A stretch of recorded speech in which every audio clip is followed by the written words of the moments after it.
Risk in real estate isn't a guessing game. It's something you can break down, measure, and manage. So, if you're an investor trying to make smarter, more confident decisions with your capital, understanding where risk actually lives is critical. That's why in today's episode, we're going to discuss how risk specifically affects our investment decisions and why should you trust that we're taking the right things into consideration. Some of the questions we're looking to answer include: where do we want to build? What do we want to build? Why do we want to build here? Should we build a build to rent versus build to sell? Why are we making the decisions that we're making so that you, as the investor, understand and can follow along with our thought process?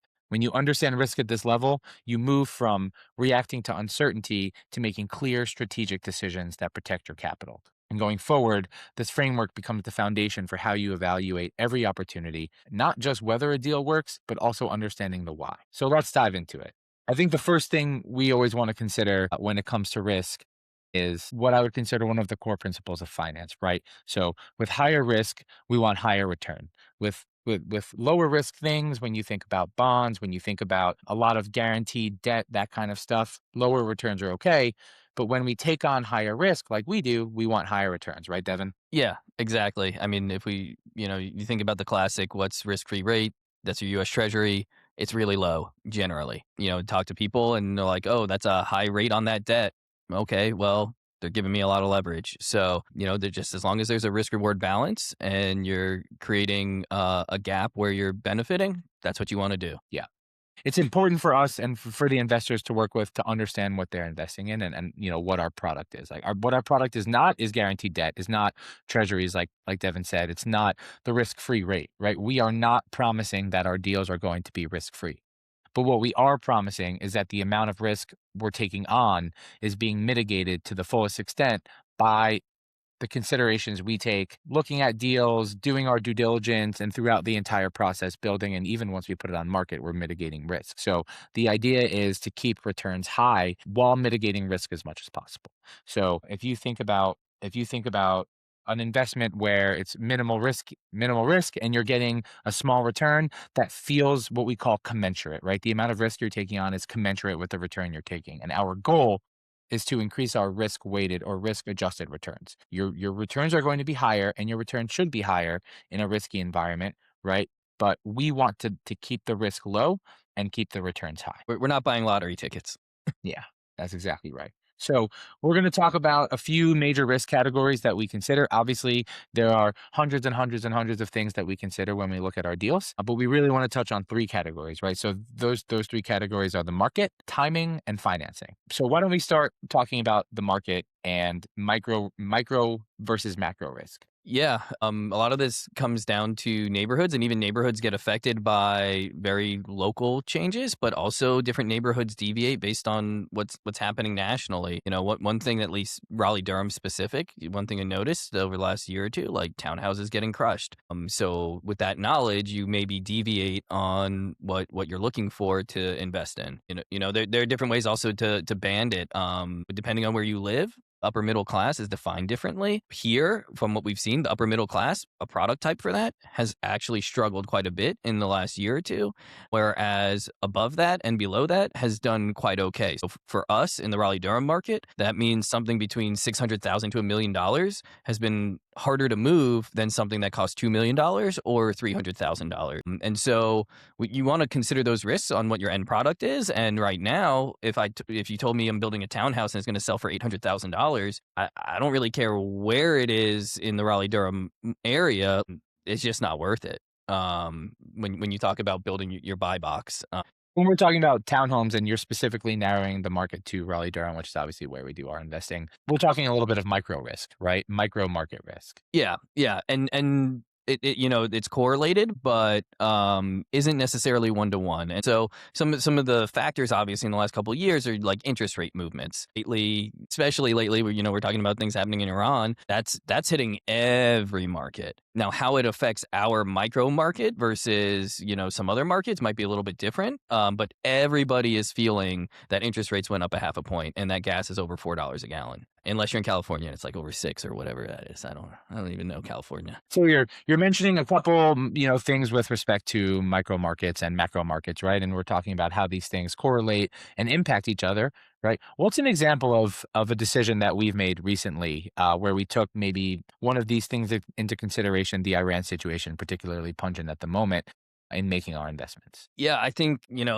we were just looking at higher class neighborhoods and making the decision that we'd want to target something that's at least a 4,000 square foot house. And I know that sounds crazy. How do you connect those dots to, hey, there's this stuff happening in Iran? But the short answer is rich people stay rich in bad times. They're less interest rate sensitive. And, building a house like that actually ends up being lower risk, even though there's bigger financing. Building a single house like that versus building 1,200 square foot houses would be a consideration we would take because of shifts we're seeing overall in the housing market in our area. Yeah, I think oftentimes when there's uncertainty, even in other parts of the world or at home in the United States, people are hesitant to make other major changes to their lives. It might just be a psychological thing, right? It doesn't even matter if it actually has any impact. But when things become uncertain, people don't want to make life changing decisions. They don't necessarily want to sell their house. They don't want to move. They want to wait and see what happens until there's a more stable time, even if it doesn't really make sense. So, on a macro level, in your specific case, right, building four houses is more risky inherently than just building one. Yeah, and you're thinking about the end buyer, and the market proves it in its data. Those buyers who are buying the smaller houses are, in terms of their income, are taking on a larger debt load, which for them might personally feel riskier. Whereas people who are buying a $2 million house that's 4,000 square feet, they're maybe only taking $1 million mortgage or buying it cash because they sold their house in California for a $2 million gain. And so they're is actually taking less risk also, which helps you move the product on the end. Yeah.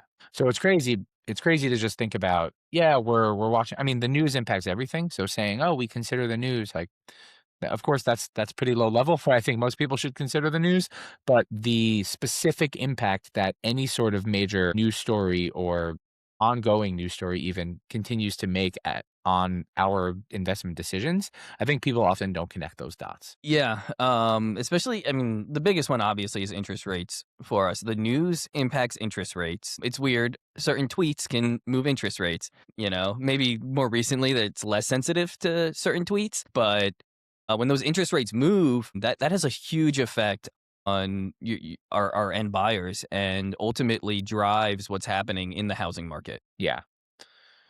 I think interest rates definitely one thing, and I think other things that might be impacted, micro, macro. We said decisions about whether you want to sort of uproot your life, whether you want to move. Interest rates kind of come into play with respect to like finding a new mortgage and stuff like that. But I think overall, this just comes down to uncertainty. So we'll just classify market risk kind of as defining certainty, right? Yeah, yeah. I mean, there are obviously other things outside of interest rate risk. The general state of the economy with consumer confidence and how unemployment is going or underemployment. If you feel safe in your job, you might be more willing to take some of that risk. We also need to consider I think we also need to consider the value of our investment, the value of investing with us over the value of investing in the market, right? I think in good times, it's important to recognize that the value add that we're providing isn't as strong, and in real estate in general, right? Like real estate in general isn't as strong when the market has a positive sentiment because real estate generally people see as kind of like a safe haven for their money. It's important that we understand our value add, and in times of uncertainty, like we have a huge value add. Yeah, there's some good data to back that in that uncertainty, especially with residential housing. When you have a government guarantee on so many mortgages, it just provides some stability that people might be looking for when they see price to earnings ratios in astronomical levels. We've talked about the market moving in cycles, about, 15, 20 years between these recessions or depressions or whatever you call them often. And people say, oh, well, the next one's scheduled to come soon. The next one's coming. And we kind of see that there's really only been one depression in the last 100 years that has majorly impacted real estate. We could bring this to the micro market and say it didn't really impact the Raleigh Durham market. Personally, I think the Raleigh Durham market was in a different place in 2008 than it was now. It's much more stable. It's much more likely to be impacted by something like that. But generally speaking, these depressions don't even impact real estate to the same extent as they do equities and bonds. Yeah, I mean, even then, people are calling it here because of all the tech jobs and AI and things of that nature. That's right. And I mean, the truth is, like, I've talked to some of those people. They've got incredible benefits packages when they get their severance. And by the time their severance is up, like, they're finding jobs. So those concerns with this sort of market, not to say they're not there, but that's where your micro comes in, where in our area, we have that safety net. in a lot of ways with the universities and jobs. Yeah. Yeah, so all of this is a consideration for us in, in the field of like I said, a lot of market risk comes down to certainty versus uncertainty, but also considering a lot of these things. Let's shift a little bit, talking a little bit more about timing. We could obviously go on forever about timing, but I think the main component here is that if we take longer to complete a project, right, that's the denominator in the returns calculation. So that lowers the denominator and our returns go down. So what are some factors that impact timing on our projects? Yeah, so our projects, we're focused on subdividing and new build, and potentially there's an existing structure. So that time can get affected by how long it takes to rehab. Is there a tenant in place? Do lots exist? Things of that nature, where we really are looking for projects that don't require those checkpoints necessarily. Like a vacant Mhm. house is better than a house with a tenant. So we consider those risk factors and, look for stuff that has a shorter return because I really kind of want to walk away when somebody's like, "Okay, I doubled my money," and it's like, "Okay, it was over a 10-year period. Congratulations, you should have put your money in the S&P. You would have done better." Yeah. I mean, it's not always perfect, right? So, like, one thing that comes to mind here is a deal we're working on right now in Trinity Park, which has several components, right? There's a demolition, there's a subdivide. The remaining house has a tenant that's staying in there. How did we kind of, obviously I was there and we talked about this for a while. There were so many different pieces that impacted timing here. And when you look at the timeline that we put together for the project, it's a little convoluted because there's so many factors, but how did we really break down this timeline and consider it, for our investment? Yeah, this one's actually really interesting because there are two houses and there were tenants in both. And the situation was in one of the houses, we wanted to tear it down, and the other, we didn't have to tear it down to get our subdivision done. And so it was critical in getting those tenants out and actually discussing with them that they wanted to leave and we were able to pay them to early terminate their lease. The demolition Whereas payments. so that we could get the house demoed, yeah, Yeah. because the demo was then a checkpoint in order to do the subdivision. And on the other house, we were able to get the subdivision done with the tenants in place. Now, would have been nice to get those tenants out and start the rehab on the house sooner? Yes. But ultimately, in terms of the timing of the entire project, because we were able to subdivide and then are applying for permits there, and we got the other tenants out, the rehab being delayed, which is a short construction period, 3 to 4 months, didn't affect our overall timeline. And so we really had risk on getting the one tenant out, not as much risk on the other tenants getting out. Yeah. This is actually really great, and I don't wanna slow down and break this down a little bit further even because I think a lot of times people are looking for black and white answers like, "Oh, so if there's a tenant in the house, you want them to leave, right?" And it's like, "Well, yeah, I mean, that would be nice, but, like, let's consider the context of the project and how it impacts things." And so, like you said, when we looked at the house on Duke Street that we were then going to demolish, it was really important for us to get the tenants to leave. And so we had a discussion about, are we willing to pay the tenants to leave? The answer was yes. And we were willing to pay them even more to leave because it was so important to us to hit that checkpoint because we then needed to subdivide. We then needed to get permitting. Then we need to build the house. And that is like a 15-month process, right? Just by itself. That getting delayed 1 or 2 months then pushes the entire project further, which lowers returns.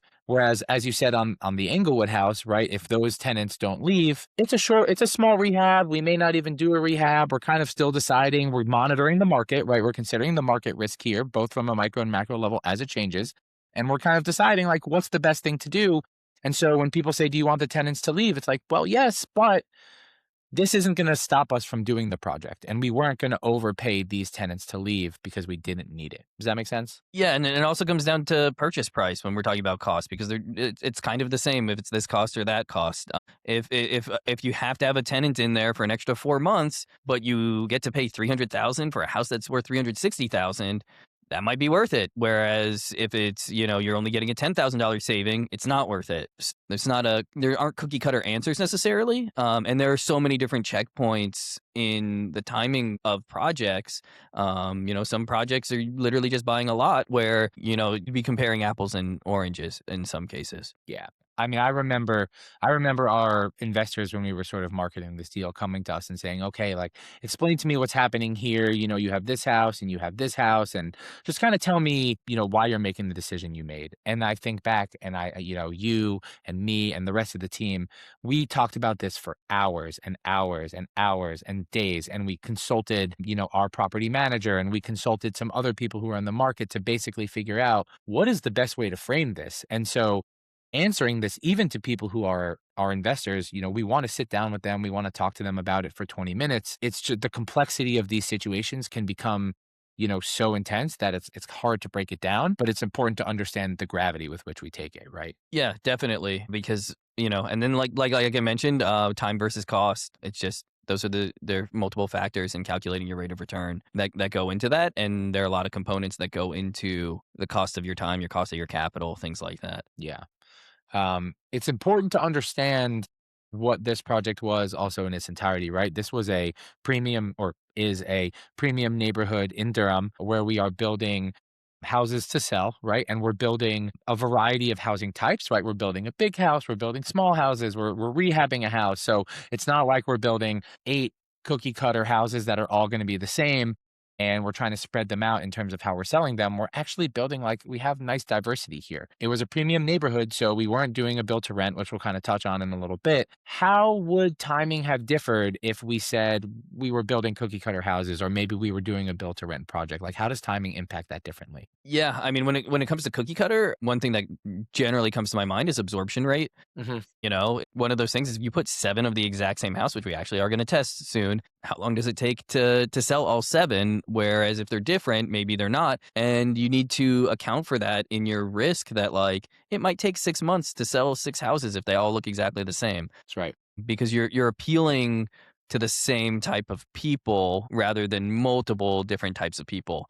So that's one way to de-risk actually, which that the Trinity Park project, checks a lot of those boxes. Yeah. Other investments we've made recently are a little bit more simple in terms of timing, right? We're always leaving. I guess let's kind of dive into this, right? Like we are conservative in everything we do because we'd rather underpromise and overdeliver than disappoint anyone.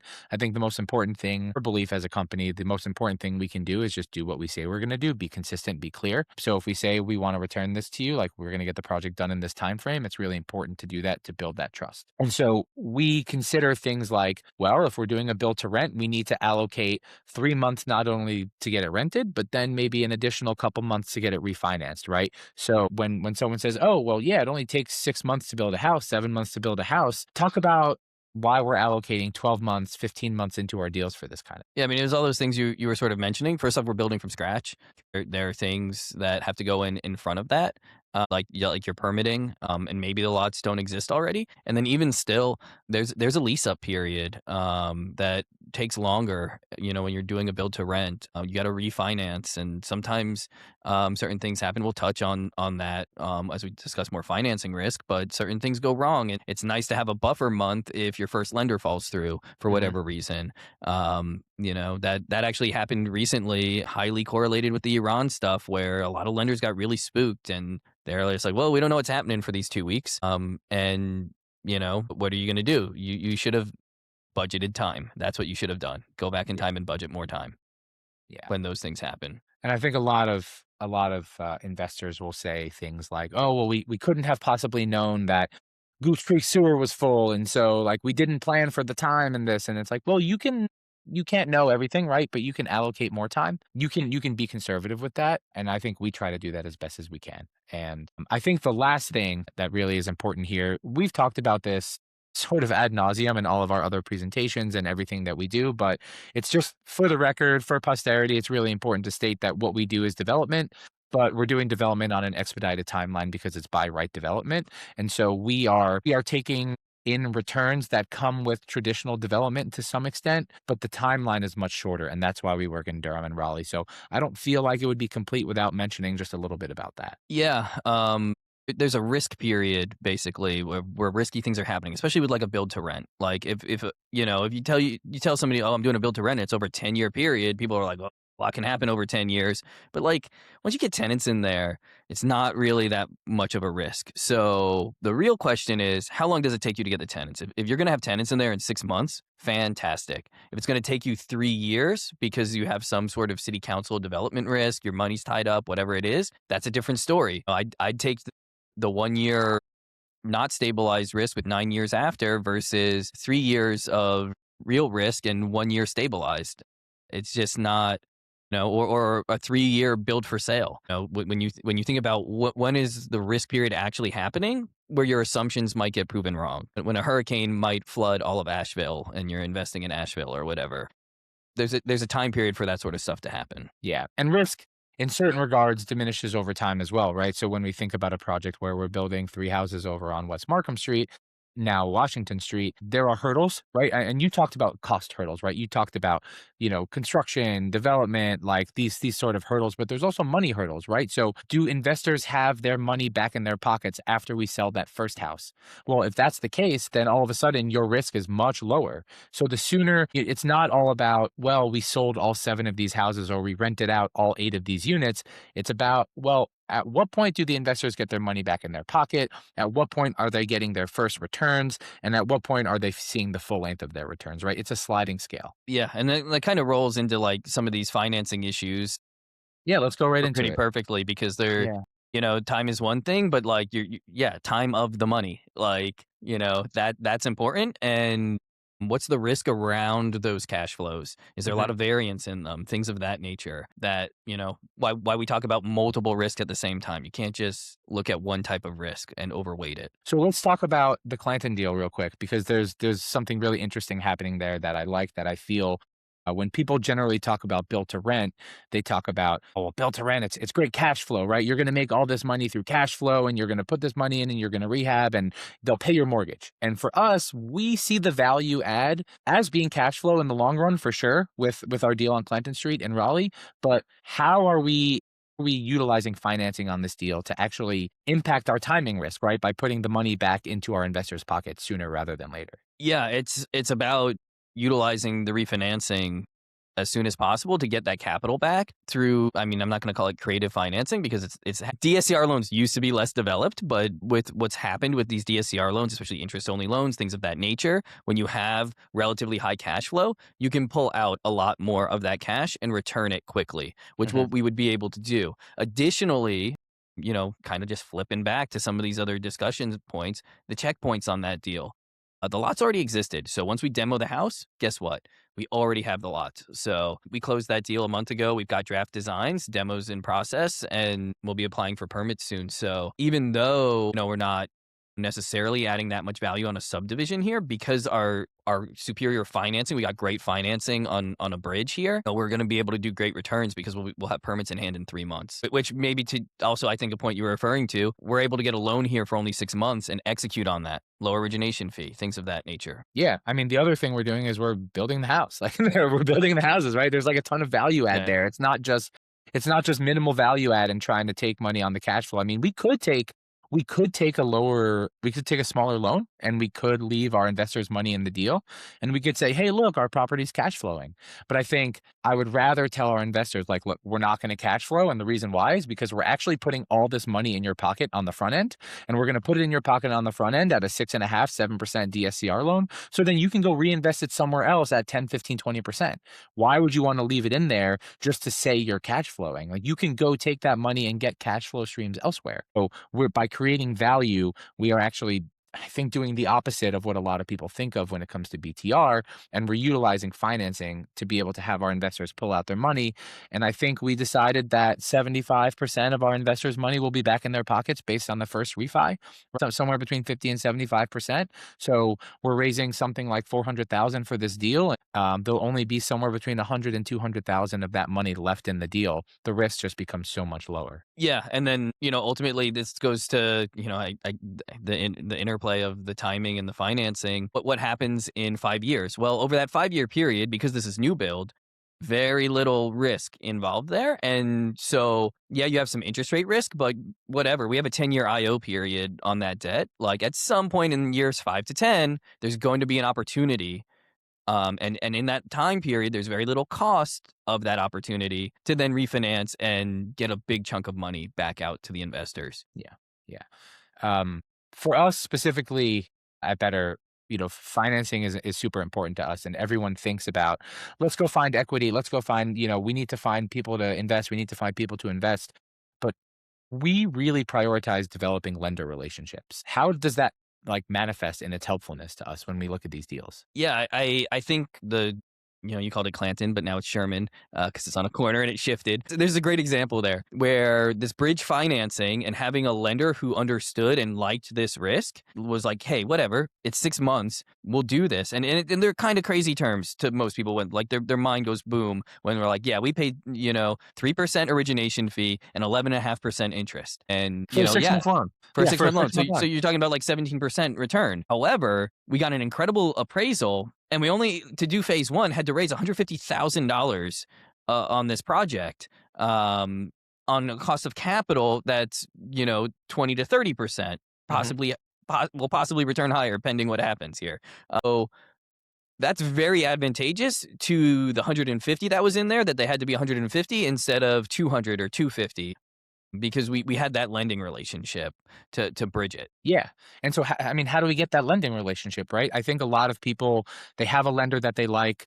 They feel really comfortable with that lender. That lender is willing to push their terms normally to work with them. And I think that's great. I think familiarity is great. Trust is absolutely needed in this industry. But if you can build trust with three lenders who are good for development, and three lenders who are good for new construction, and three lenders who can give you a ton of leverage on the rehab, and maybe a lender or two who, if you have this crazy little project, they don't need an appraisal or they have extra flexibility. I mean, we have that, right? So we have all of these different types of lenders and we have great relationships with all of them. So our ability to say, I like this lender and I trust this lender, but I also trust this other lender. Let's work with that one. That gives us such a major advantage on some of our deals and limits our financing risk, right? Yeah, and in some cases, even some of these other like risks are tied to it. Like I know one we always talk about, especially lately, because people have been getting burnt on their appraisals. That appraisal risk. There are certain lenders, if you have a good relationship with them, they're willing to either go up on leverage where they wouldn't for other people, or some just do an internal underwrite and don't even do an appraisal if you're talking to the right people. So that's very important to understand the different lenders and what they're doing there to decrease components of your financing risk. Because, financing can't really necessarily, it shouldn't be killing a deal or making a deal, but if you do it right, it can really, really enhance a deal. Yeah. That's the motto, right? Don't do a deal, because financing never makes a bad deal a good deal, but it can make a good deal a great deal a lot of the time. And I mean, we could talk, you and we could talk for hours and hours and hours about different types of financing. But I think the major takeaway here is that there are lots of lenders, and each lender is kind of unique, especially in this environment, right? I think maybe 5, 10 years ago, you had your standard hard money lenders and they all do the same thing. But because we do something a little weird, because we're trying to maximize a little bit, we know a lender rather, that doesn't do an appraisal, but maybe their leverage is lower. But we also know other lenders that do appraisals and their leverage is huge. So when we talk about a deal like we were talking earlier on Trinity Park, where the deal was so confusing and we were figuring out, like, I don't want to say confusing, it was complex, right? The complexity was high, but we're trying to break it down into maybe two parts. We'll do it as one purchase. Like, we want to combine due diligence to make sure that, we're getting the maximum value from the seller. And there's just a whole lot of things. We, in that case, use a lender who could say, hey, we're flexible. We don't need an appraisal. We're just going to get this done because we trust you guys. But then on another deal we're working on right now, where we have a subdivided lot and we're just building a house, we're just going to go with a lender who's going to give us an appraisal that seems good and is going to give us high leverage. And the ability to choose there is nice. Yeah, we're going with the guys who give us credit for interest reserve as a cost. That's Yeah, that's exactly with what we're and doing. and they're at 1 in 8. Like, where else are you getting 1 in 8 right now? Yeah, it's crazy. So, I mean, I guess let's take a step back and let's kind of recap all of this, because I think we put a lot of information out there just to like hit the major points here, right? Risk is the major component in a lot of what we do. And while people say drive returns, drive returns, drive returns, how much am I earning? I would rather someone say, hey, I'm paying you 15, 20% returns, but here's what I'm going to do to lower your risk, than say, oh, yeah, yeah, your risk is high, but let's just crank those returns, because returns don't mean anything if you never see the money. So The three major categories are, the micro versus the macro market, right? Just market risk as a whole, we talked about. And that revolves largely around uncertainty. We talked about timing of the projects, checkpoints for not only cost, but for when money gets back. And we talked about your time you're spending in your risk period versus your stabilized period. We're talking about the complexity of timing in a deal and how it's not black and white as to whether or not you want to do something about it. And also how that overlaps with financing risk. Sure, there's interest rate, in the environment. Everyone knows interest rate, but appraisal risk, lender risk, even equity risk could be like a thing here, right? How much money people are putting in their deals, like what loans we're able to get and how that fits with the project and creating those lender relationships. There's a lot of things to consider here. And we kind of cut it short to make this video, right? We actually have a lot more risk we can talk about. So at the end of the day, we consider all these factors. You can never fully mitigate it. We're just using this risk, these knowledge about risk to make our investment decisions. Yeah. So if you want to find a deal with absolutely no risk and a 25% return, feel free to reach out. We can't promise you no risk, but we can tell you all the risks involved, and we can be very clear about it and concise in a way that lets you know what's going on. So just break it down into its core components, try and understand how everything interacts together. And here, we're giving good returns on our investments, but we're not going to overpromise. We're going to underpromise. We're going to overdeliver. We're going to be transparent about our risk, and we're going to make sure that our investors are are getting a return that makes sense for them. We also look at our investors and what their investment box is. Do they want a long term? Do they want something that's short? Do they have a high risk appetite or a low risk appetite? We consider all of these things and we put the risk on the table. So if you are interested in finding out a little bit more how we apply this framework, we have two events that we host. Generally speaking, we have a investor networking event that we host on the third Wednesday of each month. That's open networking, some dinner, some drinks. The whole team is usually there. You can talk to any of us about anything you have, any questions, concerns, personal projects, look at memos, talk about investing with us. And we also have what we call coffee and a case study, which is on the every quarter, once a quarter, on the first Friday of the month, we'll do like a case study. We'll talk about one of our investments. We'll dive deep into the numbers. We'll identify why we did the deal, what we liked about the deal, what we're expecting from the deal, and how we'll talk about these risk factors in detail. We always do. There's coffee, there's pastries, there's an opportunity to talk with the team as always. But if you want to get to know us better, these are the ways to do it, at least in person. And then if you want to get to know us virtually, we have biweekly emails. So we send out market analysis. Devin does a great job picking a property that either was put on the market or a price drop or was sold and saying like, this is what this means about the market. So you don't have to go out there and dig through Zillow and try to make your own conclusions. We'll kind of feed that to you. And then the team puts out an article about pretty much anything this week. We actually talked a little bit about risk as well. So there's more information in there. We have blog posts on our website. You can find these podcasts online. We have tons of information. So please reach out to us. We're very, very approachable. Send us an email, even stop by the office. Yeah, we're putting stuff on socials, so little tidbits there. If you want to interact there, we'll respond. Reach out, email, call, whatever. Yeah. Yeah, we love connecting. So thanks again for coming, guys. Make sure you like, subscribe, whatever it is, and we'll see you on the next one.